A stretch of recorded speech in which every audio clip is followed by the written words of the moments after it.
Halo guys, gue Juna dan selamat datang di channel Junatologi. Di channel ini gue ngebahas hal mistis, mitologi, dan kriminal dari seluruh dunia. Dan di video kali ini, gue bakal ajak kalian kenalan dengan Baba Yaga. Buat kalian yang pernah nonton film Ant-Man 2015, apakah kalian ingat dengan klip ini? Where is Scott Lang? Literally speaking! Oh, the woods. The woods? What do you mean, the woods? The near woods. The second fire road off the panoramic highway.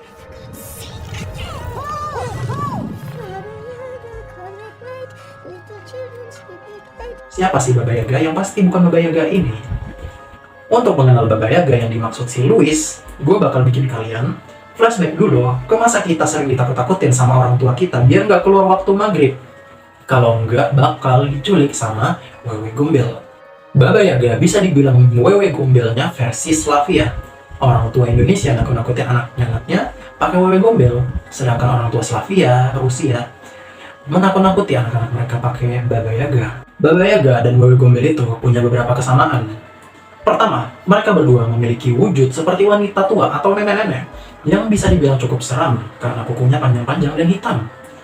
Mereka memiliki rumah yang unik. Baba Yaga rumahnya bisa pindah-pindah tempat. Gimana caranya? Ia jalan. Rumahnya itu punya kaki ayam tapi versi besarnya. Sedangkan wewe gombel seringnya nempatin tempat-tempat kayak pohon, rumah tua, goa, atau tempat-tempat terpencil. Dan yang ketiga, seperti yang diceritakan sama orang tua kita, wewe gombel dan Baba Yaga sama-sama makan anak kecil. Jadi kalau kita bandel dan pergi keluar waktu maghrib, sama seperti wewe gombel, Baba Yaga pun begitu. Dia bakal nyulik anak-anak yang bandel atau nakal dan bakal dibawa pulang ke rumahnya untuk dijadikan santapan. Tapi kalau kalian pengen gue bahas tentang wewe gombel lebih jauh, komen aja di bawah karena sesuai dengan judul video ini, gue pengen aja kalian kenalan dengan Baba Yaga. Karena tak kenal maka tak sayang, maka tonton video ini sampai habis agar kalian disayang Baba Yaga. Let's go.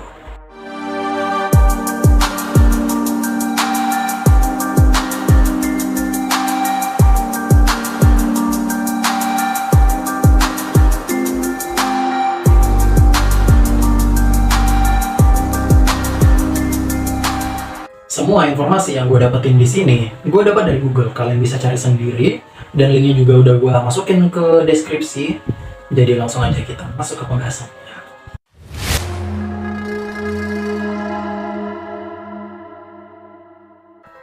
Sosok Baba Yaga pertama kali muncul pada tahun 1755 dalam buku Rossiyskaya Gramatika, karya Mikhail Lomonosov. Tolong dimaklumi kalau pelafalan gue salah ya. Dalam bahasa Slavik, Baba memiliki arti wanita, atau lebih tepatnya wanita tua. Baba Yaga muncul dan berkembang sebagai sosok penyihir dalam cerita rakyat Slavia, hingga memiliki beberapa versi penggambaran dan penceritaan yang beragam atas eksistensinya. Seperti hadirnya sosok Baba Yaga pada cerita Si Cantik Vasilisa yang dikoleksi oleh Alexander Afanasyev pada buku Narodnya Russkie Сказки atau Rusia Fairy Tales yang berisi kumpulan cerita-cerita rakyat Rusia. Buku ini diterbitkan pertama kali pada tahun 1977 di Rusia dan kemudian menjadi salah satu koleksi dongeng dan cerita rakyat terbesar di dunia. Baba Yaga memiliki nama yang berbeda dalam masyarakat Slavia. Bagi masyarakat Ceko, Polandia, dan Slovakia, Baba Yaga diajar sebagai Jerzy Baba. Di Slovenia, Baba Yaga dibalik menjadi Jaga Baba. Di Rusia, Bulgaria, dan Ukraina, dan Belarusia, Baba Yaga diterjemahkan sebagai Baba Yaga. Dalam bahasa Slavia Selatan dan tradisi ada penyihir tua yang sama yang ditulis Baba Yaga di Kroasia, Serbia, dan Bosnia. Dan Pora apa ini nggak ngerti gue bacanya. Itu di Serbia dan Makedonia.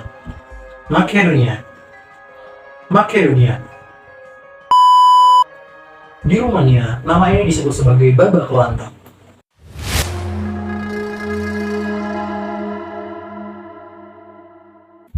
Baba Yaga tinggal di rumah yang bisa berpindah-pindah tempat dengan cara berjalan menggunakan kaki ayam. Dan kadang-kadang Baba Yaga juga terbang menggunakan lesung dan alu. Dia biasanya muncul sebagai perempuan tua atau nenek tua, dan dia dikenal dengan kesukaannya yang khas penyihir, yaitu menyantap anak-anak. Dia sebenarnya karakter yang jauh lebih kompleks dari yang dikira banyak orang. Dia tuh licik, pintar, penolong, dan sekaligus mengganggu. Dia memang bisa menjadi karakter paling feminis dalam cerita masyarakat. Dalam cerita rakyat Rusia, Baba Yaga adalah penyihir tua yang tinggal di hutan. Izba, nama untuk gubuknya, berdiri di atas pohon yang berbentuk kaki ayam di tepi padang rumput yang menghadap ke hutan.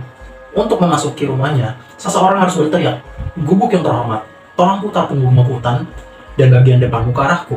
Dan setelah itu tamu baru bisa memasuki gubuk tempat Baba Yaga berbaring. Dalam cerita rakyat, makhluk mistis ini biasanya menawarkan protagonis kesepakatan atau membawa mereka melalui transformasi setelah dimandikan di dalam oven ajaibnya. Baba Yaga adalah boogeyman terbesar yang selalu digunakan orang tua Rusia untuk menakut-nakuti anak mereka. Baba Yaga mungkin merupakan makhluk paling kuno dalam cerita rakyat Rusia, sedemikian rupa sehingga ahli bahasa masih memperdebatkan asal-usul nama Baba Yaga.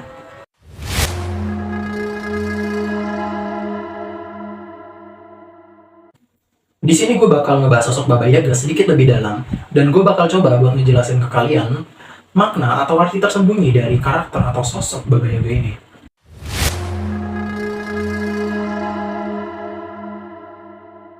Baba Yaga mungkin merupakan makhluk paling kuno dalam cerita rakyat Rusia, sedemikian rupa sehingga ahli bahasa masih memperdebatkan asal-usul nama tersebut. Dalam bahasa Rusia, Baba adalah kata benda untuk perempuan. Namun dalam bahasa Indo-Eropa, Baba adalah nenek moyang. Memang banyak patung batu di Rusia Selatan ditemukan untuk menggambarkan nenek moyang perempuan seperti itu. Tidak ada terjemahan yang jelas dari Yaga dalam bahasa Rusia. Namun dalam bahasa Sanskerta, Yaga berarti pengorbanan. Menurut seorang peneliti bernama Olga Solyanik, Baba Yaga adalah karakter yang sangat kuno, berakar dari zaman matriarki, ketika orang menyembah nenek moyang, perempuan, dan totem.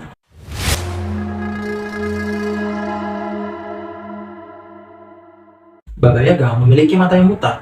Ketika ada orang yang mendatangi dia hanya tahu kehadiran mereka melalui penciuman. Filolog Vladimir Prok berpendapat bahwa ini karena Baba Yaga pada kenyataannya adalah makhluk dunia orang mati, karena orang mati tidak bisa melihat yang hidup. Namun Baba Yaga sendiri terlihat dengan mata telanjang dari setiap manusia yang bertemu dengannya. Inilah kenapa dia tinggal di sebuah gubuk di tepi padang rumput. Baba Yaga menjaga dimensi lain, dalam kasus ini hutan, dari makhluk hidup. Tapi mengapa gubuk itu memiliki kaki ayam?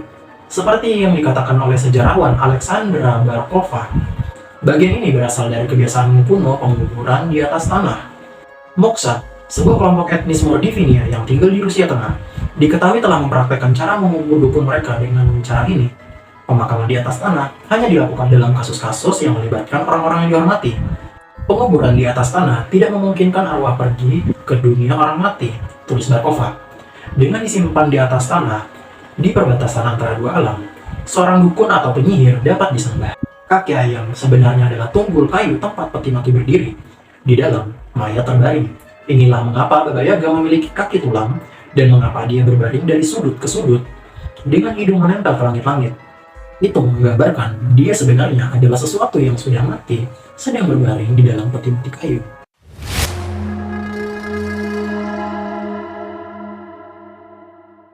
Seperti yang dikatakan sejarawan, Baba Yaga mengingatkan kembali pada masa dukun serta penyihir yang disembah oleh orang Slavia kuno dan pra-Slavia.